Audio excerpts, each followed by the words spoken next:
주님이 준비해 놓으신 것, 주님의 공급은 바뀌지 않아요. 다시 말하면 9절에 보면 요한복음 21장 9절에 생선도 있고 떡도 있어요. 주님이 준비하시는 것은 바뀌지 않아요. 다시 말하면 주님의 공급하심은 줄어지지 않아요. 문제는 내가 순종하고 준비하는 것이 자꾸 바뀐다는 거예요. 제가 최근에 고민하고 있는 문제가, 고민이라고 한다면 묵상입니다. 고민하고 있는 문제가 하나님의 신실하심은 바뀌지 않아요. 그죠? 하나님의 약속은 결코 움직여지지 않습니다. 근데 자꾸 내가 바뀌는 거예요. 신앙의 삶을 살다 보니까 자꾸 내가 바뀌어요.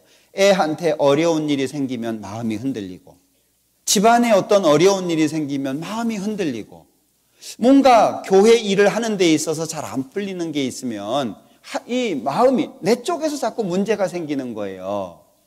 신명기 20장을 한번 보죠. 1절입니다. 네가 나가 대적과 싸우려 할 때에 말과 병거와 민중이 너보다 많음을 볼지라도 그들을 두려워 말라. 애굽 땅에서 너를 인도하여 내신 네 하나님 여호와께서 같이 읽죠. 너와 함께 하시느니라. 두려워 말라 중간에 말씀하셨거든요. 두려워 말라. 이유가 뭐죠? 여호와께서 너와 함께 하신다라는 약속입니다. 근데 이게 언제죠? 그냥 하나님께서 아무런 어려움이 없는데도 불구하고 두려워하지 말라고 하신 게 아니잖아요. 앞에 선행되는 게 뭐죠? 대적과 싸울 때예요. 대적하고 싸울 때 말이 더 많아요. 그리고 병거가 더 많아요. 그리고 군사가 더 많은 겁니다. 두려울 수밖에 없죠. 이스라엘 민족이 한 사람씩 정탐꾼을 뽑아서 12명을 보냈습니다. 40일 동안 정탐을 했어요. 돌아와서 12명이 이제 보고를 하게 되잖아요. 그 중에 10명이 뭐라 그러죠? 하나님의 말씀대로 너무 좋다. 그런데 그 성이 아주 높고 견고하더라. 그리고 그들은 장대한 민족이다. 그들이 우리를 보면 메뚜기 같았을 거다. 내가 봐도 그랬는데 그 악평을 듣고요. 이스라엘 민족이 밤새 울게 됩니다. 민수기 14장, 13장, 14장 잘 나와 있잖아요. 왜? 많은 말씀을 가지고 있고 하나님이 보여주신 역사를 봤잖아요. 10가지의 재앙이 이집트에 내려지는 거 봤습니다. 홍해가 갈라지는 거 봤습니다. 광야 생활 가운데 놀라운 기적들을 봤어요. 더불어 하나님이 약속하셨습니다. 그런데도 불구하고 성이 높고 견고합니다. 그 민족이 장대한 민족이에요. 그걸 보고 악평을 하잖아요. 그 10명의 정탐꾼이 어디에 살고 있습니까? 내 속에 살고 있잖아요. 내 속에. 그러니까 우리는 어떤 일을 당하면요, 긍정적인 것보다 부정적인 거 먼저 생각하죠. 2명이 그들은 우리의 밥이다. 하나님이 약속하셨으니까 우리 들어가면 된다. 2명이. 근데 이스라엘 민족이 그 2명을 어떻게 하려고 했죠? 돌로 쳐서 죽이려고 했습니다. 하나님의 영광이 나타나지 않았다면 그 2사람은 그날 죽었을 거예요. 우리 속에 12명의 정탐꾼이 살고 있지 않습니까? 이렇게 살면 안 되는데, 말씀대로 살아야 되는데, 근데 10명이 뭐라 그래요? 야, 그럴 시간 어딨냐? 늘 싸우잖아요. 그죠? 우리의 마음속에 있어요. 여기에서도 말과 병거와 민중이 너보다 많음을 어떻게 하죠? 볼지라도. 현실이잖아요. 그냥 교회 안에서 듣는 말씀이 아니라 삶 속에 경험되는 말씀이잖아요. 우리가 삶을 살아갈 때 말이 많은 상황 당하죠? 불신자들 가운데에서 혼자 믿음을 가진 사람으로서 놀림당하기도 하죠. 직장에서 좋지 않은 대우를 받기도 하죠. 가족들에게 버려지기도 하죠. 실제 많은 어려움 속에 있습니다. 그런데 우리가 기억해야 될 게 뭐죠? 여호와께서 너와 함께 하신다. 자, 그런데 여기 이스라엘 백성들이 전쟁터에 가잖아요. 그러면 3절에 이런 얘기를 먼저 하라는 거예요. 놀라지도 말고 또는 두려워하지도 말고 마음에 겁내지도 말고 그러면서 5절에 중간에 집을 새로 지었는데 낙성식 못했냐? 돌아가라. 6절에 포도원을 만들었는데 과실 못 먹었냐? 돌아가라. 7절에 약혼을 했는데 그를 취하지 못했냐? 돌아가라. 그리고 8절에 두려워서 마음에 겁나냐? 돌아가라. 다 돌아가게 하셨습니다. 이유가 뭐죠? 9절. 백성에게 이르기를 필요한 후에 이 앞에 있는 말씀을 다 말한 겁니다. 그런데 8절에 보면 중간입니다. 그는 집으로 돌아갈지니 그 형제들의 마음도 그의 마음과 같이 떨어질까 하노라. 한 사람의 문제가 아니라 전체의 문제가 될 거라는 거예요. 그러니까 기드온 같은 경우에 32,000명이 모였습니다. 300명 남았잖아요. 다 돌아가게 만든 겁니다. 그러면 우리가 정말 하나님께서 나와 함께 하신다는 사실을 마음속에 정확하게 가져야 되는 시점이 있어요. 언제입니까? 볼지라도잖아요. 볼지라도. 실제 어려움 속에서 우리는 어려울 때 원망을 해요. 어려우면 불평을 합니다. 그럼 우리 기도한 게 어긋나는 거예요. 하나님 도와주세요. 내가 좋은 상황인가요? 하나님 지켜주세요. 언제 하나님이 지켜주시고 언제 하나님이 도와주실 수 있을까요? 내가 평탄하면 도와주실 일이 없어요. 아니, 알아서 잘 살고 있고 아무런 문제 없는데 하나님이 뭐하러 도와줘요? 도와줄 거리가 없어요. 하나님의 도움이 언제 오죠? 내가 어려울 때예요. 그럼 어려울 때 원망과 불평을 해야 돼요? 믿음과 신뢰로 기다려야 돼요?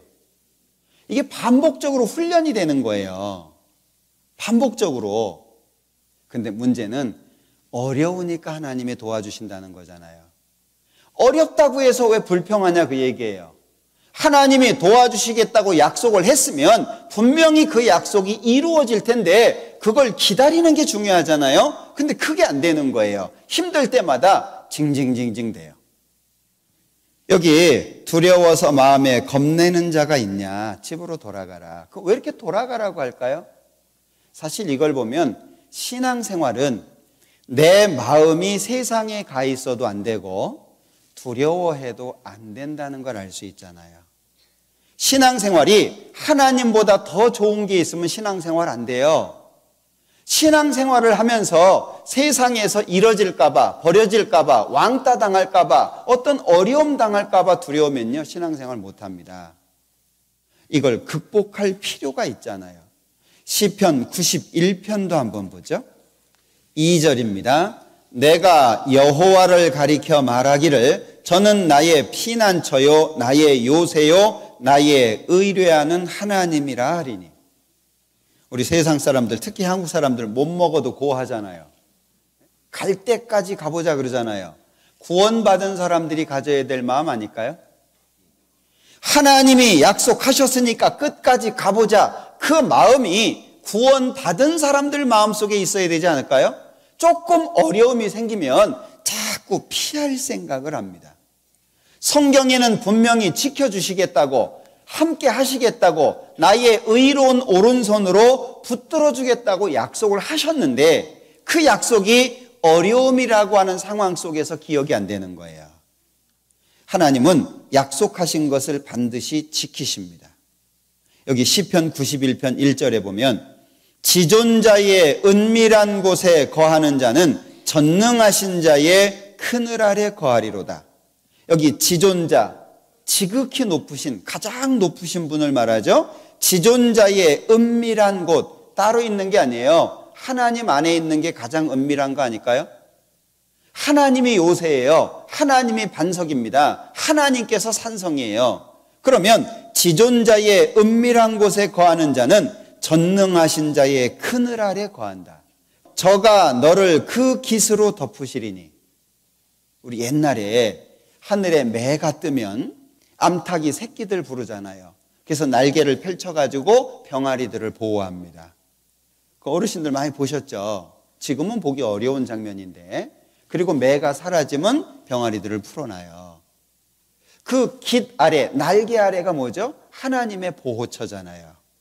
하나님이 보호해 주시는 거예요. 그걸 전능자의 그늘 아래라고 표현하고 있습니다.